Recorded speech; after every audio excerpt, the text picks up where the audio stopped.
Hi there, I'm doing a quick video on how I use the Frogtape for the table that was just on the story there. So let me move the camera. Okay, so Frogtape, just lengths just short of your ruler. I'm using a ruler here, 30 centimeters, so there's no point going longer than that. If you've got a cutting mat, use a cutting mat. Can you see that this is actually just plastic mat I got in Lidl a while ago. There's about 5 in a packet. They're really handy. So can you see that? Okay. So basically, to create the curve, it's better when they're thinner pieces. So I'm now going to cut. Now I've got a plastic ruler here. I'd recommend a metal one because you can actually cut into the plastic, but I don't have a metal one. It's actually at home. I keep forgetting to bring it in. My son's old Tech Graph one. So I use the little markers on the ruler as my guide.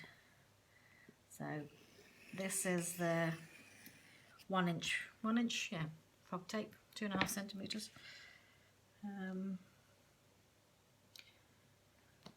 Actually cutting this and putting it on, geez, makes your eyes go mad. So you can get 4 strips out of this. I can't even see the cut line now. So just turn it around using that edge. Oh, now see, I've just cut into there wrong. So basically, if you can see that, because the light, I've got 4 strips. So I'll show you here.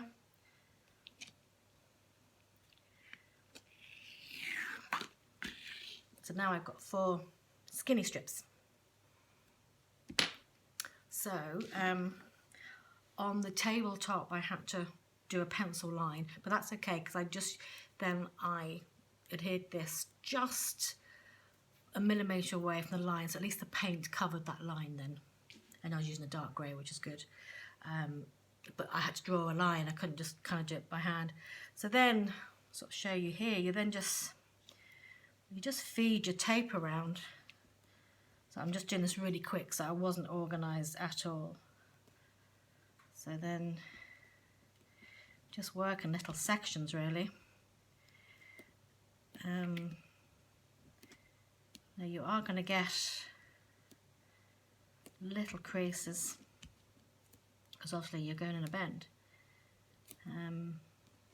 But as long as you pat that down, it seems to be okay. On my table, actually some wood came off. So, not much I can do about that. And that was obviously wasn't secure anyway, because this is Frogtape. Frogtape is really kind of delicate, so it's not the fault of the tape. It's the wood. So then you're just using those skinny strips to form your curve, and that's it. And you literally just, now if you're doing a small circle, I don't know how you do that, because that would be too tight. This is the first time I've done this, so if you have any questions, I probably can't answer them at this stage because I haven't done enough practice. But you just kind of work in little, you see, just little. Obviously I have no line here. Just play. Yeah, so that's how it's done. Until Frogtape make special curve tape, that's the best way to do it, that I know of anyway. Like I say, I don't play an awful lot with this, but that's how I did my tabletop. Couple of touch-ups to do, and that's done, but I'm really pleased with the result. And I'll post the result when it's done. Thanks.